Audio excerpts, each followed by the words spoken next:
အားလုံးပဲမင်္ဂလာပါ web design basis online class ကနေပြန်လည်ကြိုဆိုပါရစေဒီနေ့မှာတော့ conditional statement ရဲ့ဒီကြမ်းရှိနေတဲ့အပိုင်းလေးတွေကိုဆက်ပြီးတော့သင်ပါပါเนาะ statement တွေကိုဒီနေ့မှာကျွန်တော်တို့ as if ဆိုတဲ့ statement ကိုလေ့လာမှာဖြစ်ပါတယ် nested if လို့လည်းခေါ်တာကိုတွေ့ရပါတယ်ဆိုတော့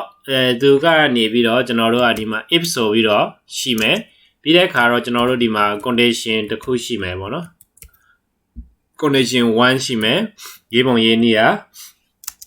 ပြီးတဲ့အခါမှာကျွန်တော်တို့ကနေပြီးတော့ဒီမှာ statement ဆိုတာရှိမယ်ပေါ်ပြမယ် statement ပေါ့ပေါ်ပြမယ် statement ကတော့ကျွန်တော် comment အနေနဲ့ရေးပြမယ်ဆိုလို့ရှိရင်ဒီမှာရေးပေါ်ပြမယ် statement ကဘာလဲ block of code to be executed if condition is true condition ကမှန်တယ်ဆိုတဲ့အခါမှာပေါ်ပြမယ်ဟာဆိုတာရှိမယ်ဒါသူရဲ့ဟာเนาะပြီးလို့ရှိရင်ကျွန်တော်တို့ကဘာလာလဲဆိုလို့ရှိရင်EASES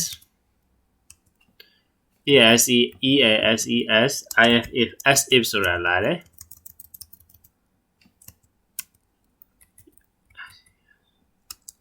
as if ဆိုတာလာတယ်เนาะas if ဆိုတာလာ as if မှာလည်းဒီလိုပဲ condition ဆိုတာရှိမယ် condition ဒီမှာ2ရှိမယ် condition 2ပြီးလို့ရှိရင်ဒီထဲမှာကြတော့ code of block above a time to be executed if condition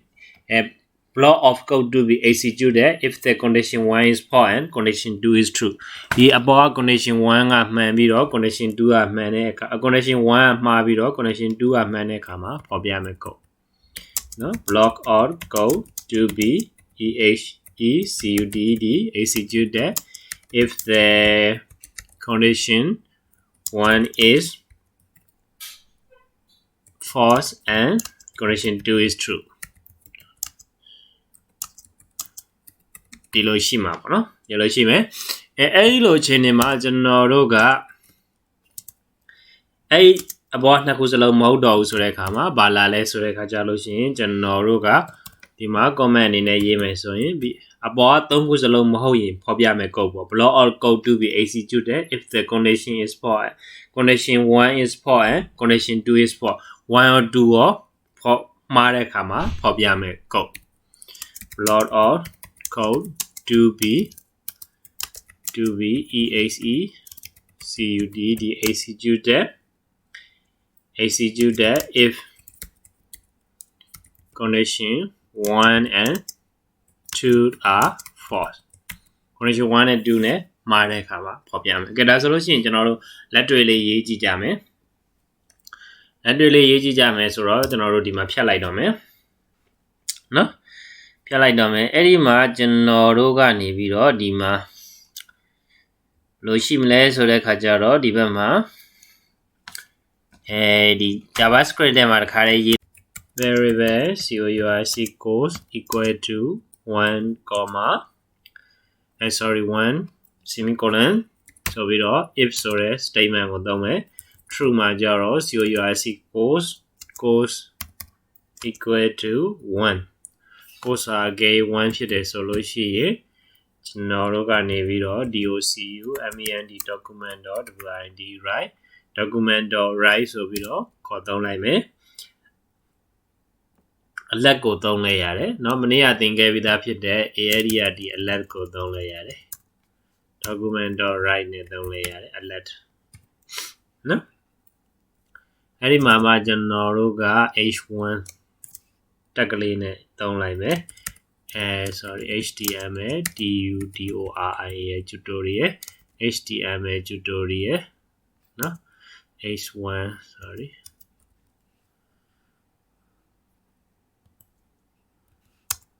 h1 တက်ကလေးကိုကျွန်တော်တို့သုံးလိုက်မယ်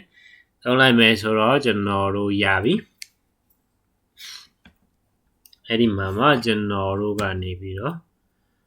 ဒီမှာဒါမျိုးလေးရှိမယ်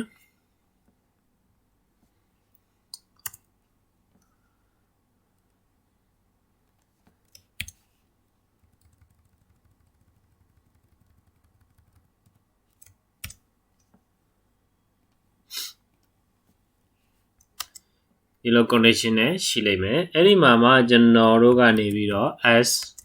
if နော် as if ဆိုတော့ကျွန်တော်တို့ဒီမှာ condition က COURS equals equal to 2 အကဲ course က2ဖြစ်တယ်ဆိုလို့ရှိရင်တော့ကျွန်တော်တို့ကနေပြီးတော့ဒီမှာဘာဖော်ပြမလဲဆိုလို့ရှိရင် AI ကဒီ alert ဆိုတာကိုသုံးမယ်ကျွန်တော်တို့အဲ့ဒီမှာ alert ဆိုတာထဲမှာကျွန်တော်တို့ရေးမယ်h1 ဆိုတဲ့ tag ကလေးကိုကျွန်တော်ခေါ်သုံးလိုက်မယ်မထည့်လဲရတယ် du h css tutorial ပေါ့နော်အဲ့ဒီမှာ h1 ပေါ့ okay ရပြီဆိုတော့ကျွန်တော်တို့ဒီမှာ semicolon ထည့်လိုက်မယ်လို့ရှိရင်ကျွန်တော်တို့ရဲ့ code ကလေးဒီမှာရပြီ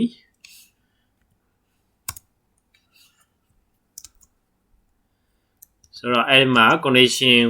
1 condition 2သတ်မှတ်ပြီးသွားပြီအကယ်ဒီ1 or 2 ရောမမှန်ဘူးဆိုလို့ရှိရင်ကျွန်တော်တို့ as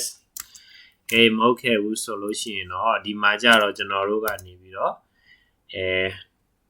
condition မလာတော့ဘူး statement ပဲလာတော့မယ်အပေါ်က condition တစ်ခုစလုံးမမှန်တော့ဘူးဆိုရင်ဒီ statement ကိုဖော်ပြပါဆိုပြီးတော့ကျွန်တော်တို့သုံးလို့ရတယ်เนาะအဲ့ဒီမှာကျွန်တော်တို့အပေါ် alert ဆိုတာကိုသုံးလိုက်ရတယ် document.write လို့ရေးလိုက်ရတယ်เนาะ alert ကိုပဲသုံးရှင်လည်းသုံးလို့ရတယ်ကျွန်တော်တို့အဲ့ဒီမှာ h1 เนาะ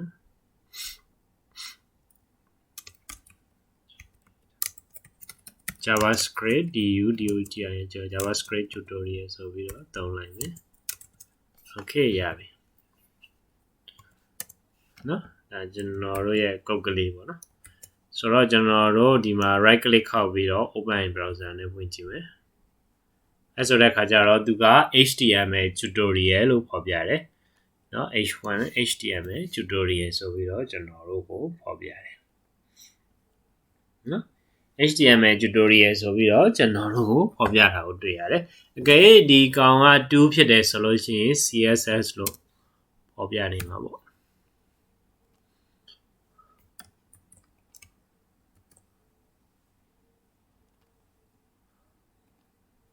CSS tutorial လို့ဖော်ပြမယ်။အကယ်1လည်းမဟုတ်ဘူး2လည်းမဟုတ်ဘူး။ဥပမာအားဖြင့်ဒီမှာ4ဖြစ်နေတယ်ဆိုလို့ရှိရင်တော့ကျွန်တော်တို့ကနေပြီးတော့JavaScript tutorial လို့ဖော်ပြမှာဖြစ်ပါတယ်ဒါကတော့ as if အသုံးပြုပုံဖြစ်ပါတယ်အားလုံးကျေးဇူးတင်ပါတယ်